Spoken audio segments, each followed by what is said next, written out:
Bonjour à toutes et à tous, bonjour à Tortou, bienvenue dans l'émission. Comme toujours, vous le savez, comme toujours, c'est une émission sur le patrimoine vivant, les savoir-faire d'hier et d'aujourd'hui. Aujourd'hui, bien heureux les fous, parce qu'ils sont fêlés, eh bien ils laissent passer la lumière. Notre invité aujourd'hui, nous tenons un beau fêlé de la photo qui non seulement laisse passer la lumière, mais la magnifie. C'est un homme de l'ombre qui met les autres dans la lumière. Une émission toute consacrée à la photo, aux portraits de Vendéennes et de Vendéens. On reçoit pour cela Jean-Marie Poirier, photographe, qui vient nous présenter son livre de portraits de Vendéens. C'est dans la boîte. Ils sont beaux, mais vous aussi, monsieur Jean-Pierre, vous êtes beau. Si la photo est bonne. Si la photo est bonne, mais oui, elle est bonne. Avec deux Jean-Pierre, elle est forcément bonne. Mesdames et messieurs, comment présenter notre invité Jean-Marie Poirier? Cet homme facétieux, à multiples facettes, est un caméléon. Capable de folie comme du plus grand sérieux. Ancien directeur de banque, Jean-Marie fait aussi partie de la joyeuse équipe de créateurs de poupées. Cette bande de Focus, une joyeuse équipe d'agités de la focale qui réalise des histoires de flou et des rendez-vous insolites et décalés. Mais quelle que soit sa casquette, une constante, le sérieux, l'engagement, la rigueur pour réaliser du beau et du sensible. Jean-Marie Poirier fait partie de la race inestimable de chercheurs en fantaisie, découvreurs d'ineptie, explorateurs en futilité. Il traque sans état d'âme la pépite de folie, trop extra pour être ordinaire. Bref, en expert, en conneries, licencié S-conneries, mais attention, la connerie élevée au niveau de l'art, de ce genre de conneries, et contrairement à ce qu'on pourrait croire, qui ne se fait pas tout seul. Au contraire, faut de la classe, un savoir précieux, un savoir-faire précieux. Voici, mesdames et messieurs, un auto-photo-focus portrait vrai de vrai, quoique à peine inventé et fantaisiste de Jean-Marie Poirier. Parce que la photo, Jean-Marie l'a dans les gènes. Déjà, je suis sûr que dans le ventre de sa maman, le petit Jean-Marie avait un certain sens du mouvement, de la lumière, du spectacle. Il attendait impatiemment le shooting échographique, faisait la pause sans le savoir. Et allez hop, focus sur le fœtus, l'œil qui zoome. Vas-y que je te montre mon petit diaphragme, vise un peu l'ouverture. Attention, souriez, le petit oiseau est sorti. Petite musique de chambre noire, fondue, enchaînée, allumez les gamelles. Jean-Marie sourit à la vie. Cheese! Avec ses doigts, quand il grandit, il fait un petit rectangle magique et s'amuse à cadrer le monde. Jusqu'au jour où il a son propre appareil. Et là, c'est la révélation. Il court la campagne, la vallée de poupées. Il pose ses pièges à l'aveuglette, à la fortune du portrait. Toujours un cadreur d'avance pour viser, improviser sans objectif précis. Il capture au petit bonheur la chasse. Il prend le hasard au collet et photographie avec sa pellicule 400 hasards. La vie, la nature, les gens. Il sait écouter le monde. Il est de passage comme une image. Photodidacte, diplômé des beaux hasards. Dans le secret des chambres noires, il se shoot au nitrate d'argent, l'appareil en bandoulière, il shoot et se shoot à l'herbe des champs, il se shoot à l'herbe des champs et contre-champ de la vallée de poupées. Que voulez-vous? Il faut bien que jeunesse passe. Et avec l'expérience, les rencontres, il devient un vrai véhicule amateur. Enfin, je veux dire professionnel. Il flash en état de business et va finir par s'installer dans le 8e art, avenue des Clichés. Parce qu'à la retraite, cet ancien banquier met les mots-clés sous la porte, clôt l'exercice des styles, liquide les contes et les fables pour ouvrir d'autres histoires, ouvrir d'autres parenthèses enchantées. À la suite d'une rencontre avec un Suisse au Népal, l'idée d'un défi apparaît. Un jour, une photo, un portrait, est né ainsi Pose Vagabonde. Allez, envoyez-lui la péloche, servez-lui du gros plan en carafe. Il a le feu synchro, l'angle incarné, l'objectif possessif, il met les petits plans dans les grands, se nourrit au fortuit, à l'imprévu, aux rencontres des chemins de la vie. C'est d'ailleurs de cela dont il raffole. Les rencontres, saisir l'instant, échanger, partager, donner la parole à l'autre, celui qui ne l'a pas toujours, aux autres. On le voit dans ses clichés. Et mesdames et messieurs, si le monde a la beauté du regard qu'on lui porte, alors son œil, son regard sur ses sujets pris en photo est beau. Prose de vie et prise de vue, il magnifie le réel, saisit la lumière. Il prend le temps d'attendre le moment propice pour entr'ouvrir sa chambre noire, immortaliser la scène en flagrant délice. Alors, cher Jean-Marie Poirier, continuez de photographier la vie. Elle vous sourit si bien. Clic-clac, c'est dans la boîte pour notre plus grand plaisir. Soyez le bienvenu, Jean-Marie. Merci beaucoup. Voilà ce petit portrait vrai de vrai, à peine beaucoup inventé. Flatté, ça m'engage. Ah, on y compte bien.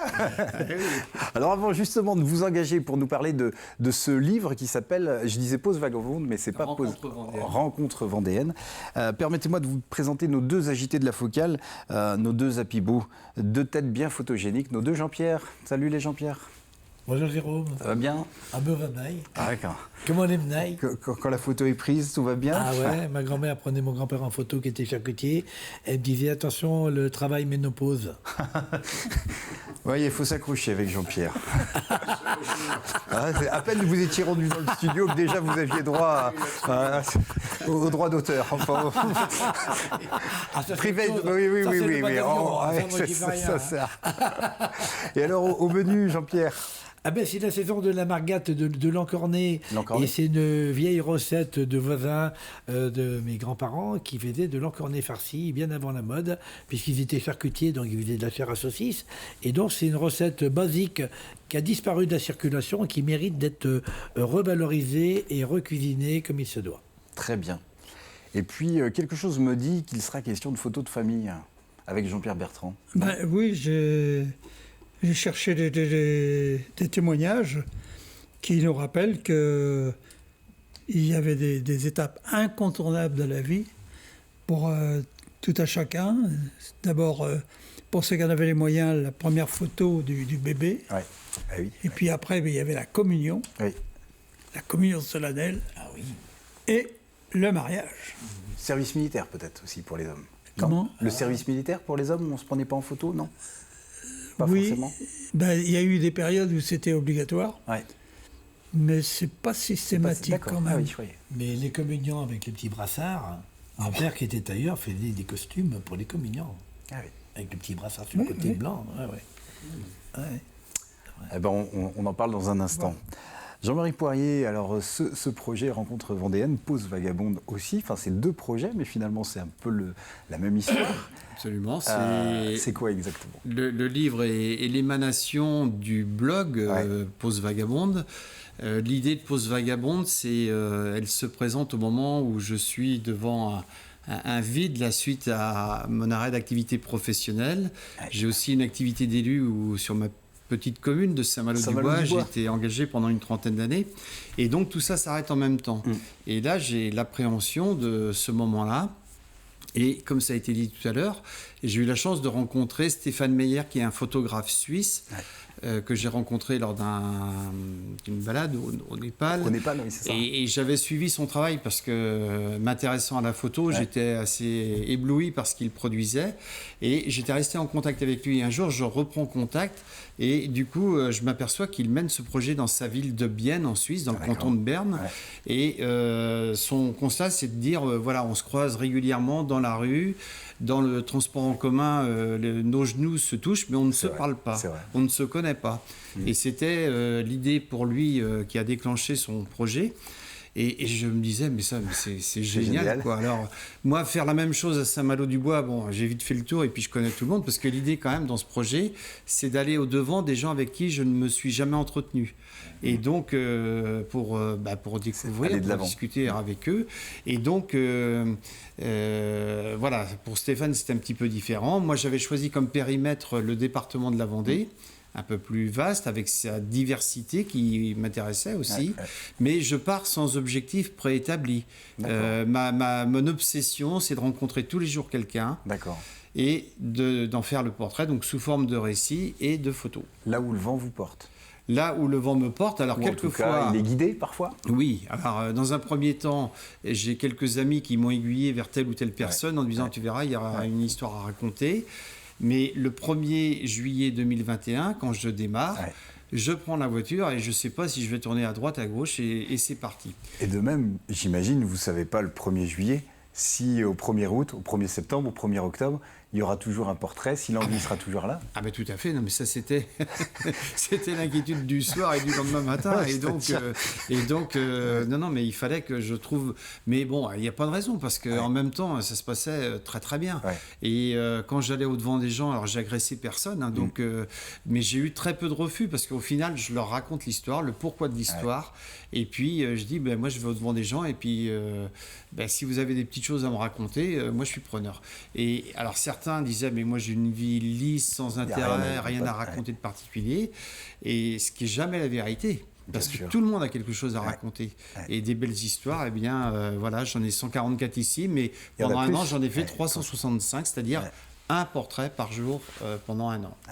On a toujours le sentiment que notre vie n'est pas intéressante, et pourtant, mais on ne se confie pas comme ça. Qu'est-ce qui déclenche J'imagine que photographe, il y a déjà l'appareil, donc ça peut effrayer. Le photographe observe, il sait prendre la photo, mais il est aussi un sacré écouteur. Oui, alors... C'est un passeur d'histoire. Oui, donc dans l'ordre des choses, d'abord je discutais, enfin j'écoutais la personne. Ouais. Et d'ailleurs j'y allais sans questionnaire préétabli. Ok, au feeling. C'était vraiment du rebond sur... voilà, j'étais très attentif à ce que la personne me disait. Quel que soit son propos, je restais dans sa logique et donc j'essayais d'approfondir. Quand le besoin se faisait sentir, j'avais 2 ou 3 questions clés en tête, en leur demandant si, par exemple, ils pouvaient me citer 1 ou 2 ou 3 moments de leur vie qui, pour eux, ont été des tournants, soit sur un plan personnel, soit sur un plan professionnel, soit vis-à-vis d'une passion, ou au contraire d'une colère. Et là, tout de suite, il n'y avait plus qu'à tirer sur la pelote, quoi. Enfin, ça venait assez facilement. Et quand on reste dans cette logique de l'écoute, ce qui n'est pas toujours le cas aujourd'hui, alors si, ici c'est le cas, mais souvent quand on écoute les médias, on voit bien que les gens se font couper la parole, enfin voilà. Et donc là, c'était un exercice différent. Que j'essayais de restituer le plus justement possible le soir même. Et la photo n'intervenait qu'à la fin de l'entretien. C'est-à-dire que, en fait, quand on avait terminé l'entretien... on était détendu. On était détendu. On restait dans la discussion qu'on avait eue le plus souvent. Et puis quand je sentais le moment, j'appuyais, je déclenchais l'appareil. Et donc, pour avoir des pauses qui soient aussi plus naturelles que possible. Mais alors, ça veut dire que, écoutez, vous dites je retranscrivais le soir, ça veut dire que c'était des paroles enregistrées. Il y a quoi ? Il y a la caméra ? Non, pas du tout. C'est un petit magnéto qui est très discret, qu'on oublie complètement. Alors c'est un magnéto. Donc j'enregistre l'intégralité de l'entretien que je retranscris. Aussitôt l'entretien. Là, je vais pas compter vos heures. Et donc, je retranscris au mot le mot. Et le portrait, du coup, je le bâtis à partir de cette retranscription. Mais ça va assez vite, le portrait. C'est la retranscription qui est plus longue. Parce que dans les rendez-vous, j'ai eu des entretiens qui duraient quelquefois un quart d'heure. Mais j'en ai eu qui duraient 3 heures. Je pense à un petit monsieur de Dompierre, là, monsieur Martineau, qui a connu le maquis. Enfin, c'était passionnant. Mais voilà, et pendant 3 heures, il me raconte. Alors après, moi, je rentre à la maison. je refais le film, je réécoute l'histoire. Mais une fois que ce travail-là est fait, franchement, la construction, elle va vite parce que je reste complètement dans la logique de ce que la personne me raconte. Et dans la fidélité, c'est ça. Après, puis j'imagine que de jour en jour, c'est une gymnastique aussi pour la réécriture.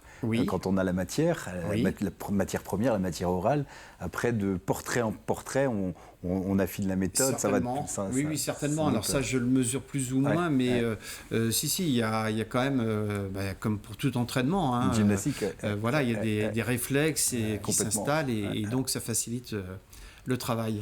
Vous auriez pu faire le portrait des Jean-Pierre. Alors, en tout cas, le Jean-Pierre aux belles lunettes, là, qui peut parler cuisine. Et on se rend compte que quand il parle cuisine, il raconte des histoires. Parce que finalement, les recettes sont liées à des souvenirs, à des histoires. Être cuisinier, c'est raconter des histoires. Mais complètement. Et c'est un partage humain avec les voisins, avec des gens qu'on ne connaît pas, qu'on rencontre, qu'on croise, et qui ramènent des recettes du vécu.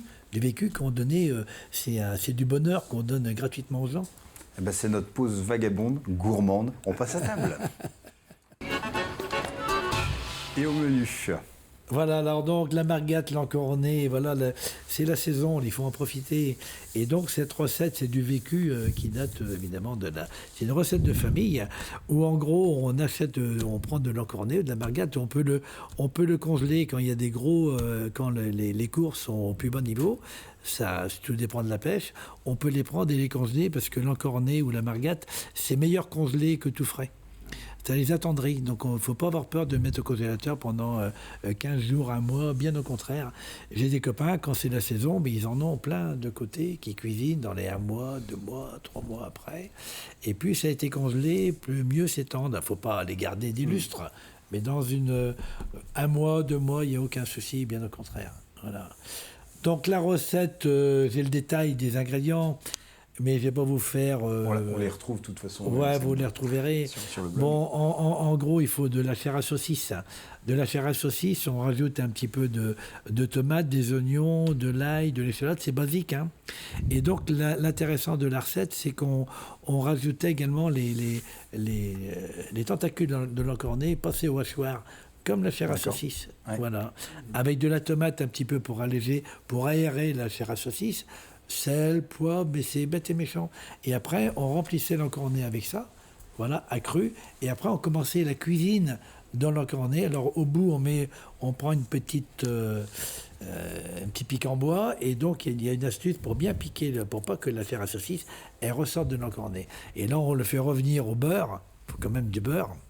On le fait revenir au beurre. Et quand c'était bien marqué au beurre, à ce moment-là, on flambe.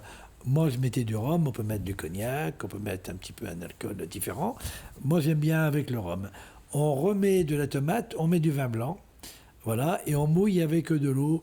On peut mettre du fumet de poisson, mais c'est pas la peine, parce que l'encornet a un goût tellement fort, c'est pas peine de rajouter du goût au goût, et ça se suffit à lui-même, voilà. Et on fait mijoter ça pendant 1h30, 2 heures. Voilà, et alors là, avec un bon bouquet garni, ça veut dire du thym, du laurier, du persil plat, du verre de poireau, si on a, voilà. Et donc, dans une cocotte, et alors là, quand on ouvre le couvercle de la cocotte, et alors là, on vit un autre monde. On vit un autre monde. Je rêvais d'un autre monde. On vit un autre monde.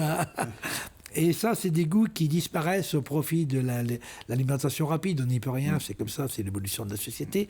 Mais moi, mon credo, c'est le pain rassis, c'est ces plats-là qui vont disparaître si on ne les remet pas à jour, si on ne les recuisine pas. Ça, par obligation, ça ne va pas disparaître parce que c'est bon, ça va disparaître parce que on est envahi par tout le reste qui nous domine. Et donc, moi, je passe mon temps à parler de toutes ces vieilles recettes typiques, basiques, qui sont simples et qui apportent du bonheur. Ça évite d'aller voir le psy. C'est quand même... la Sécu devrait vous payer. Bien, normalement, oui, je n'osais pas demander. Je suis sûr qu'il y a des vertus en termes de mémoire, parce qu'il suffit de soulever le couvercle. Mais bien sûr. Et puis là, tous les souvenirs reviennent. Mais voilà. Alzheimer ne passe pas par le couvercle. On revient à la raison l'emporte, on revient à la raison, et la vie est de nouveau belle. Eh ben, merci beaucoup Jean-Pierre, c'est beau, quel poète. Merci beaucoup. Vous parliez de Monsieur Martineau à Dompierre, j'imagine que 365 rencontres, on s'en souvient, toutes ont été marquantes finalement. J'ai envie de dire, la photo est prise, on se souvient à quel moment oui, ouais. Je crois, alors quelquefois il y a un prénom, un nom qui m'échappe, oui, mais je me souviens toujours du lieu où l'entretien a eu lieu, ouais. et du contexte de la rencontre, ça j'ai ça en mémoire bien sûr. Ouais. Et comment on passe, parce que 365 rencontres, alors on a compris, des fois on est aiguillé, des fois c'est le hasard des rencontres, et comment on passe de l'idée d'un blog, 365 portraits, à un livre, où là il faut sélectionner, comment est venue cette idée ? Est-ce que dès le départ il y avait cette idée de livre ou pas du tout ? Absolument pas, c'est-à-dire déjà le défi se suffisait à lui-même, j'avais pas trop le temps de penser à autre chose, prendre de la hauteur, et donc j'étais, comme je l'ai dit tout à l'heure, obsédé par le portrait du lendemain, donc voilà. Je vais le montrer en même temps. L'idée du livre, elle vient de Alain Gérard, qui est un historien bien connu en Vendée, qui, pendant mon périple, m'envoie un petit message en me disant le corpus commence à être intéressant, enfin voilà, il y avait quelque chose qui faisait écho chez lui pour parler de la Vendée d'aujourd'hui, c'est-à-dire que lui il est historien et donc il puise ses ressources, ses recherches évidemment dans l'histoire, mais voilà, quelle trace on laisse aussi. Mais oui, et donc voilà, alors on a beaucoup discuté parce que moi j'avais pas envie de faire l'énième éloge des Vendéens, enfin il y a des gens qui font ça beaucoup mieux que moi, et par contre essayer de mieux comprendre les spécificités de ce territoire, que ce soit sur le plan économique, associatif, sur le plan de la solidarité, eh bien, je trouvais ça chouette. Et donc, rapidement, nos visions se sont accordées. Et puis voilà, donc le Centre vendéen de recherche historique a fait le choix de publier cet ouvrage. D'accord. Mais la sélection leur est revenue parce que pour moi, c'était trop difficile de faire, de trancher dans les 360. Toutes les histoires sont belles. Voilà, alors après, à la fin, il y a eu quelques arbitrages. arbitrage à la marge, mais voilà, c'est vraiment le Centre Vendéen et Alain Gérard qui ont fait le... Et est-ce qu'il y avait un souci, y compris sur le blog, d'essayer d'être représentatif de la société en général, en termes d'âge, en termes d'espace géographique aussi, entre le Nord-Vendée, le Sud-Vendée, l'Est, l'Ouest? Oui, alors c'était pas vraiment structuré, mais je pense que dans un coin de ma tête, il y avait quand même cette envie. Et aujourd'hui, enfin depuis que j'ai terminé ce périple, il y a des gens, j'ai regretté par exemple sur le plan économique, que je ne suis pas allé voir de gens dans les coopératives. Et ça, je le regrette parce que je connais des gens dans le milieu et les coopératives, elles trouvent bien leur place aussi dans le milieu vendéen. Et donc, voilà, donc des petits regrets comme ça, mais encore une fois... c'était tellement vaste. Moi, je recherchais de la diversité. J'aime bien mettre des ponts entre des gens de bords différents. Et donc, voilà, j'avais envie de voir tout le monde, en fait. C'est bien, il y a du monde dans le cœur. Voilà. On va marquer une petite pause. On va passer de bouche à oreille parce que lui aussi, finalement, c'est un passeur. Lui aussi, il aime les histoires. J'imagine que vous en avez bu des cafés, voire des petits verres de vin rouge dans les caves pour collecter, aller chercher l'histoire et dire « Ben oui, ce que vous avez, ce sont des trésors et c'est intéressant ». Ça, j'imagine que vous vous retrouvez complètement dans cette démarche. C'est Jean-Pierre Bertrand de Bouche à Oreille. Oui, ben c'est vrai que... Et je me nourris, d'ailleurs je le dis toujours, mon université, ça a été toutes ces rencontres. Hein. J'ai démarré avec ma grand-mère, mais... Je ne sais pas en fait combien j'ai pu voir de personnes dans ma vie pour les questionner, les enregistrer. Parce qu'aujourd'hui, c'est plusieurs dizaines d'enregistrements, enfin c'est pas dizaines, c'est par milliers d'enregistrements. 8000 et quelque chose. Donc voilà, on n'a pas eu le même parcours parce que moi c'était toujours télécommandé par rapport à une exposition, à un bouquin, à quelque chose. Donc c'était, voilà, quand il a fallu travailler sur la brioche vendéenne, je suis allé voir tous ceux qui étaient dedans, quand il a fallu travailler sur les 70 ans de la Chambre des métiers, blablabla, puis etc. Toutes les expositions à l'écomusée, puis partout, quoi. Je me souviens, on s'est fréquenté au Puy du Fou à une époque. Bon, je suis allé voir pas mal de gens aussi, pour essayer d'être au plus près du pays, pour en fait se servir de leur mémoire pour illustrer dans le Puy du Fou. Donc voilà un petit peu tout ça. Alors, parmi ces gens qui ont été rencontrés, on a eu cette dame, là, Éléonore Meneux, de La Roche-sur-Yon, qui était photographe professionnelle, qui prenait la suite du studio de ses parents. Et elle-même, donc cette dame est née en 1901. Et elle va nous parler dans son exercice de qui était cette clientèle d'un magasin à La Roche-sur-Yon.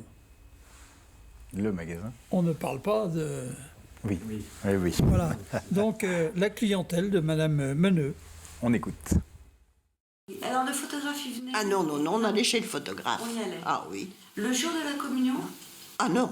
Non. Oh, non, pensez-vous, non. On y allait après. Donc, on remettait son habit. Et il n'y avait pas de communion, de photographie, de photos comme aujourd'hui. Oui. On n'avait pas d'appareil photo, vous savez, les gens à ce moment-là. En 1930, chacun n'avait pas un appareil photo comme aujourd'hui. Pour revenir aux photos, donc pas de photos de communion, enfin à part votre sœur qui est allée après. Ah mais moi j'en ai, j'ai toutes. Ah oui. D'accord. Et alors là, le photographe venait... Ah non, on allait chez lui. On allait chez lui. Ah oui. D'accord. Oui, donc on le demandait. Oui. Quand on voulait une photo, on le demandait finalement au photographe. Lorsque vous êtes fait photographier sur le chemin, là... Ah ben non, c'était un particulier, ça. Ah, d'accord. C'était un particulier qui avait un appareil et qui nous avait photographié. Ah, d'accord. Oui. Alors c'était un ami de la famille? Ah oui. Et puis peut-être des moments de photos dans la vie, dans la famille également.